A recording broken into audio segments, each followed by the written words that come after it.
4월 2일부터 8일까지 이집트 요르단, 5월 1일부터 7일까지 그리스 산토리니를 일주하는 열린다 성경 스터디 투어가 진행됩니다. 다녀오신 분들의 후기 그리고 신청 방법 등은 영상 하단에 링크를 참고하세요. 안녕하세요. 세계사인 교회사, 세계사와 함께 푸는 스토리텔링 교회사 시간입니다. 자, 중세교회사 이어서 저희들이 종교계 역사 살펴보고 있죠. 1453년 콘스탄티노플이 함락되는 때부터 30년 전쟁이 마무리되는 1648년까지의 시간을 크게 세 개의 사건, 루터의 종교개혁, 아우구스부르크 화의, 그리고 낭트 칙령을 중심으로 살펴보고 있는데요. 자, 영국의 절대 왕정, 튜더 왕조라는 주제로 해서 저희들이 지난 시간에 두 번의 영상을 통해서 영국사에서 가장 유명한 인물, 헨리 8세에 대해서 살펴봤습니다. 자, 오늘은 그 뒤를 이어서 등장하는 에드워드 6세, 그리고 제인 그레이 여왕에 대해서 살펴보는데요. 제목은 점점 개신교로 가다라는 제목입니다. 자, 에드워드 6세, 바로 헨리 8세의 적장자로 적법한 이 왕위 계승자를 간절히 원하던 이 헨리 8세가 이 세 번째 왕비인 제인 시모에게서 이 40대 후반에 얻은 귀하디 귀한 아들이라는 거죠. 자, 세 번째 부인, 바로 제인 시모로부터 얻은 에드워드 6세, 바로 첫째 부인 캐서린부터는 딸 메리, 둘째 부인 앤 불린 역시 딸 엘리자베스죠. 자, 드디어 40대 후반에 귀한 아들을 얻었다는 겁니다. 자, 무척이나 아끼고 보호해서 사냥 참가도 절대 금물이었다. 왜냐하면 사냥하다가 말에서 떨어져 죽는 경우가 많았기 때문에 그렇죠. 이 헨리 8세가 56세에 죽고 이 에드워드 6세는요 9살에 즉위합니다. 하지만 15살에 요절하게 되죠. 흔히 선천적으로 병이 약해서 요절했다 이렇게 잘못 알려져 있지만 사실은 그동안 잔병 치레도 없고 매우 건강한 체질이었다고 하네요. 하지만 갑작스럽게 병에 걸리더니 6개월간 시름시름 앓다가 결국 죽음에 이르게 되었다. 자, 9살에 즉위했으니까 너무 어리잖아요. 그래서 처음에는 외삼촌인 서머셋 공작인 이제 에드워드 시모어가 섭정을 하게 돼요. 자, 즉위 초기는 매우 영특해서 잉글랜드에 요시야 왕이 나타났다라며 기대를 한껏 받게 됩니다. 자, 어린 시절부터 그는 당대 최고의 신학자들에게 라틴어, 히브리어, 헬라어를 사사받고 굉장히 뛰어난 실력을 보였다고 하죠. 하지만 성격적으로는 굉장히 엄격하고 또 냉정해서 거의 웃지도 않았다고 합니다. 자, 그의 섭정 외삼촌인 에드워드 시모어는 정치적으로 굉장히 무능했다 합니다. 또 그의 동생인 이제 토머스 시모어와 서로 이제 갈등 관계에 있었어요. 두 외삼촌이 바로 어린 자신을 두고 정쟁에 끼어가지고 결국 두 외삼촌한테서 완전히 넌더리를 이제 냈다고 합니다. 작은 외삼촌이 특히 문제였는데 토머스 시모 작은 외삼촌 이 사람은 이제 성격이 불같고 또 노골적인 야심가였다고 합니다. 이 헨리 8세의 마지막 왕비였던 캐더린 파와 재혼해서 아이도 있었거든요. 자, 그럼에도 이 캐더린이 데려온 그 의붓딸 바로 엘리자베스와 결혼해서 왕위에 오르고자 이 엘리자베스에게 계속 추파를 던져서 결국 자신의 결혼이 파탄 지경에 이르게 됐다고 합니다. 그는 결국 이 어린 왕을 납치하려다가 체포되어서 결국 처형되고 말죠. 큰 외삼촌인 에드워드 시모 역시 반대파가 생기자 조카인 어린 왕을 보호한다는 명분으로 윈저성에 감금하게 됩니다. 에드워드 6세는 자신이 외삼촌을 지지하지 않는다고 공식적으로 천명하게 되고 결국 정적이었던 노썸벌랜드 백작인 존 더들리가 이 가톨릭 세력과 손잡고 결국 에드워드 시모를 탄핵하고 결국 처형되게 되죠. 이 에드워드 6세의 후반부 통치는 역시 이제 아직 나이가 어렸기 때문에 노썸벌랜드 공작인 존 더들리가 섭정을 맡게 되죠. 자, 이 존 더들리는 바로 헨리 7세 때 가혹한 징세관 2명이 처형됐다고 했잖아요. 헨리 8세가 즉위하자마자 그 2명의 징세관 가운데 한 명이었던 에드먼드 더들리의 그 장남이 바로 이 존 더들리입니다. 바로 이 에드워드 6세 통치기 후반부에 섭정을 맡았다는 것이죠. 이 에드워드 6세는요, 이복 누나인 메리와 또 엘리자베스와 사이가 뭐 굉장히 좋았다고 해요. 자, 자신의 이복 누이, 바로 메리와 그리고 엘리자베스, 특히 메리, 자신보다 거의 20년 넘게 나이가 많은, 그러니까 거의 엄마뻘 되는 큰 누나인 메리와는 특히 사이가 좋았다고 합니다.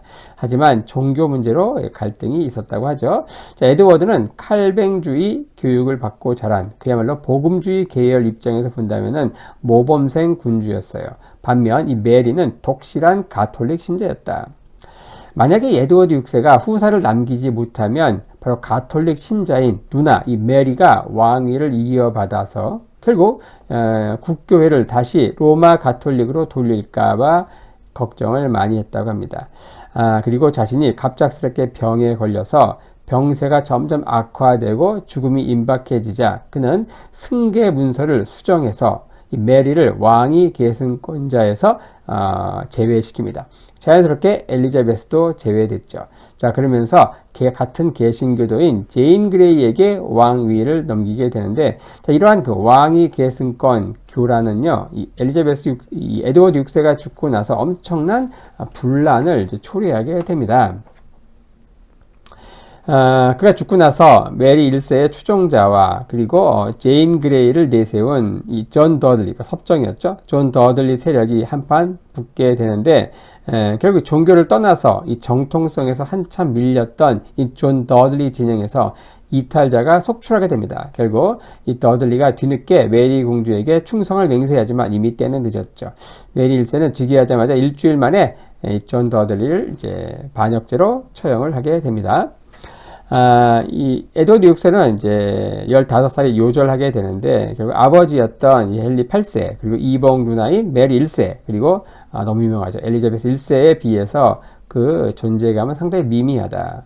가까스로 얻은 외아들이어서 자랄 때 이 오냐오냐, 이 애지중지 자란 탓에 굉장히 성격이 아나무인이었다고 하죠.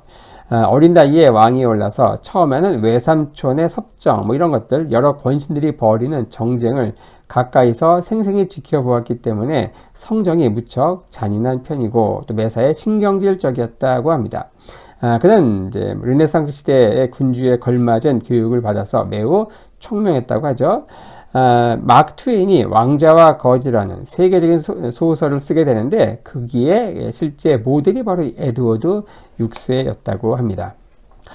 자, 15세 요절하고 그 뒤를 이어서 바로 제인 그레이가 등장을 하게 되는데 바로 7월 10일에서 19일까지 고작 딱 9일 왕위에 있었던 여왕, 정말 비운의 여성이죠. 바로 헨리 7세의 둘째 딸인 메리의 외손주였다. 헨리 8세의 여동생이죠. 자, 헨리 7세가 있습니다. 헨리 7세에게 큰아들 아더가 있죠. 둘째 아들, 그리고 이 헨리 8세가 있죠. 그리고 첫째 딸 마가렛이 있고 둘째 딸 메리가 있어요. 자, 바로 이 헨리 7세의 첫째 딸, 둘째 딸, 이 메리의 손자예요. 프란시스가 있고 제인 그레이, 여기가 이제 에드워드 6세의 뒤를 이어서 왕이 되는데 바로 헨리 8세 입장에서는 조카가 되는 것이죠. 조카. 바로 이 헨리 그레이 또 헨리 7세의 외손녀인 프란시스 브랜든 사이의 장녀였다. 그러니까 모계로 해서 이 튜더 왕가의 혈통을 이어받았다는 것이죠. 자, 근데 문제는 그의 부모가 너무너무 야심만만했다는 거예요. 이 제인 그레이 자신의 딸을 왕비로 만들 계획, 그 프로젝트를 가동을 하게 되는데, 자, 권력에 눈이 먼 부모가 워낙 극성맞아서 이 어릴 때부터 왕비를 만들어야 되니까 조금만 실수해도 모진 매질을 했다고 합니다. 이 제인 그레이가 자기의 선생에게, 가정교사에게 이렇게 말했다고 하죠. 나는 세상에서 가장 불행한 사람이에요 라고 푸념을 했다고 해요. 이 제인 그레이는 상당한 미녀였는데, 자, 외향적이고 사교계를 주름잡던 이 부모와는 달리 굉장히 내성적이었어요. 자, 이것이 또 잦은 체벌의 이유가 되기도 했다고 하죠. 자, 두뇌가 명석하고 학구적인 성격으로 당시 여성으로는 드물게 이 그리스어, 라틴어, 히브리어를 잘 구사했다고 합니다. 부모에게 눌려 살다가 이 헨리 8세의 마지막 왕비였던 이 캐더린 파가 1년 정도 이 제인 그레이를 양육하게 되는데, 자, 캐더린 파는요, 이 학문을 갈고 닦도록 제인 그레이를 따뜻하게 격려하고 응원했다고 해요. 바로 이 1년의 시간이 제인 그레이 인생에서 가장 행복했던 시기였다고 합니다. 하지만 이 캐더린 파가 출산 후 산용열로 죽자 제인 그레이는 다시 부모에게 보내지는데 이후 이제 본격적인 불행이 시작되죠.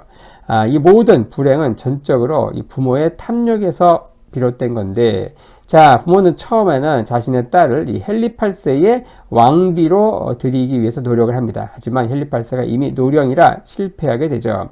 자, 그 다음에는 헨리 8세 아들인 에드워드 6세의 왕비로 추진하게 되는데, 그 주선자인 토머스 시모어가 숙청되고, 그리고 에드워드 6세마저 요절하면서 이것도 실패하게 되죠.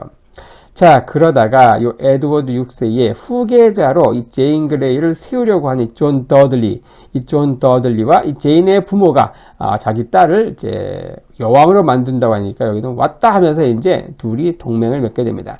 자, 그러면서 이 존 더들리의 아들 길포드 더들리와 제인 그레이는 강제로 결혼을 하게 되죠. 병석에 있던 이 에드워드 6세를 이제 회유해서 존 더들리는 결국 왕위 계승 법률을 무시하고 이 제인 그레이를 후계자로 지정하는 데까지는 성공합니다. 자, 당시 계승법상 첫 번째 누군가, 바로 첫째 누나인 메리 1세. 하지만 열렬한 가톨릭 신자였기 때문에 반대가 많았다는 겁니다. 자, 하지만 두 번째 누나인 이 엘리자베스 1세 성공의 신자였고, 하지만 문제가 뭐예요? 그의 엄마인 앤 불린이 왕위 자기를 박탈당하고 사형당한 죄수였고, 그러한 앤 불린의 딸이었기 때문에 결국 제끼는 거예요. 자, 그러다가 이 존 더들리는 나이가 어려서 다루기 쉽다고 생각한 이 제인 그레이를 후계자로 택한 겁니다. 당시 왕위 계승권 서열에서는 장녀였던 메리, 그리고 차녀인 그리고 엘리자베스, 그리고 조카인 프란시스 브랜든, 바로 제인 그레이의 엄마죠. 그 다음에 조카 손녀인 제인 그레이, 이렇게 이 제인 그레이 역시 네 번째 순위의 왕위 계승권자였다. 자, 이 제인 그레이는요, 길포드 더들리와 강제로 결혼하게 되는데, 이 길포드가 성적으로 무척 학대했다고 합니다. 그리고 자신이 여왕으로 추대됐다는 얘기를 듣자마자 그는 그 자리에서 졸도했대요. 자, 그는 이 자리를 어떻게든 피하기 위해서 아니에요, 내가 아니에요, 메리가 여왕이에요 라면서 필사적으로 거부했지만 부모의 강압에 의해서 결국 이제 울고 불고 몸부림치는 이 딸을 엄마 프란시스는 밀실에 가둬서 딸이 동의할 때까지 심하게 매질을 했다고 합니다. 그리고 결국 딱 9일 동안 왕위에 있게 되는데, 그 9일 동안도 결국 시아버지인 존 더들리의 꼭두각시 노릇을 하게 되죠. 하지만 여왕의 남편이니까 공동 왕으로 삼아달라는 길포드의 요청은 끝내 거절했다고 합니다. 왜냐, 이 길포드의 굉장히 난폭한 성격, 이런 것들을 잘 알았기 때문이죠. 자, 그러다가 이제 존 더들리가 제거하려던 메리 1세가 민중의 지지를 받으며 런던에 입성하게 됩니다. 그러자 전세가 바뀌자 못난 이 부모는 딸 제인과 사위 길포드를 버리고 런던을 탈출하게 됩니다. 그리고 제인은 어차피 자기가 스스로 왕이 된 게 아니고 억지로 된 거기 때문에 순순히 폐위에 동의하면서 왕에서 내려오죠. 어쨌든 하지만 이 메리의 즉위를 저지하고 즉위한 것은 사실이기 때문에 반역자라는 낙인은 찍히게 됩니다. 메리는 즉위하자마자 어때요? 반역자였던 존 더들리를 처형을 합니다. 하지만 제인 그레이에게는 동정을 보이게 되죠. 왜냐, 이 제인 그레이의 성정을 잘 알았고 그녀가 부모에 의해서 마지못해 왕위에 오른 걸 잘 알았기 때문인데, 그래서 신하들의 반발에도 불구하고 제인 그레이와 그녀의 남편인 길포드를 런던 탑에 가둡니다. 그리고 메리는 프랑스 왕세자인 펠리페 2세와 결혼해서 후사를 낳고 또 왕권이 어느 정도 안정이 되면은 두 사람을 석방할 생각이었죠. 하지만 이때 평생 딸에게 해만 끼쳤던 아버지 헨리 그레이가 어때요? 재차 사고를 쳐서 이 딸의 운명을 완전히 코너로 몰게 되죠. 토마스 와이어트라는 사람의 그 반란에 이 아버지가 가담을 하게 되고, 이 반란은 곧 진압됐지만 결국 신하들은 이 제인 그레이를 살려두면 신교도들이 반역을 일으킬 거라는 여론이 비등해지면서 결국 죽일 수밖에 없는 상황에 처하게 된다. 메리는요, 끝까지 제인 그레이를 살려주기 위해서 가톨릭으로 개종하면은 살려주겠다고 제안을 합니다. 하지만 독실한 신교도였던 제인은요, 개종을 끝내 거부하고 결국 처형대에 오르게 되죠. 남편 길포드 더들리도 같은 날 참수되는데 선고를 받고도 담담하게 마지막을 준비한 제인과 달리 신세를 한탄한 길포드는요, 죽기 전에 아내 제인을 보고자 사람을 보냅니다. 하지만 제인은 완곡하게 거절했다고 합니다. 자신을 평생 학대한 남편이잖아요. 그리고 길포드가 먼저 참수되죠. 그리고 그 시신이 수레에 끌려왔을 때 제인 그레이는 그래도 남편이었잖아요. 그래서 길포드 그러면서 소리를 치면서 울었다고 하죠. 물론 한심한 남편이긴 했어도 어쨌든 그 남편 역시 어른의 탐욕으로 죽는 건 마찬가지다 여겼는지, 그런 동병상련의 감정을 느꼈는지 굉장히 서글프게 울었다고 하네요. 이 제인 그레이는요, 굉장히 아름답고 총명했지만 무능하면서 야심만 많은 이 부모 때문에 결국 어린 나이에 억울하게 희생되게 됩니다. 제인의 시녀들은 물론 메리 1세가 보낸 신하들조차 전부 이 제인 그레이를 동정했다고 하죠. 하지만 살려둘 경우 또 개신교도에 그녀를 중심으로 한 그 반란이 염려되기 때문에 처형할 수밖에 없었던 것이다. 눈이 가려졌을 때 처형대를 못 찾아서 당황한 것 말고는 제인 그레이는 마지막 기도를 마치고 의연하게 죽게 되죠. 그녀의 죽음과 관련된 그 사파가 있습니다. 바로 이 제인 그레이, 눈이 가려진 상태에서 죽게 되는 그런 상황. 처형을 앞두고 두려움을 참지 못했던 길포드와 사뭇 달랐던 모습이었죠. 역시 이 안타까움을 사기에 충분했다. 그녀의 나이 고작 16살, 말 그대로 제대로 피워보지도 못한 채 꽃다운 나이에 쓰러져 버린 제인 그레이. 그 제인 그레이의 엄마, 정말로 매정한 사람입니다. 엄마 프란시스 브랜드는요, 이 딸을 위한 구명 노력을 전혀 버리지 않습니다. 남편이 반역죄를 벌여가지고 재산을 국고에 다 몰수당해서 빈털터리가 되거든요. 하지만 곧 돈 많은 시종과 재혼해서 경제적으로 안정된 삶을 살게 되다가 거기다 나중에는 메리 1세가 사면을 해줘요. 그래서 궁정에 복귀하게 되죠. 이후 엄마인 프란시스는 새 남편과 사이에서 3명의 자녀를 낳고 잘 살다가 1559년에 죽게 됩니다. 그녀는 죽을 때까지 딸 제인에 대해서는 일절 언급하지 않았다고 하죠. 제인의 동생들인 캐더린과 메리 역시 이런 정말 매정한 엄마와 평생 의절하면서 살았다고 합니다. 자, 오늘은 헨리 8세, 그 뒤를 이어서 등장했던 에드워드 6세 왕자와 거지, 마크 트웨인 그 소설의 주인공이었던 바로 이 에드워드 6세, 그리고 고작 9일 통치했던 정말로 안타깝게 죽은 제인 그레이 여왕에 대해서 한번 살펴보았습니다.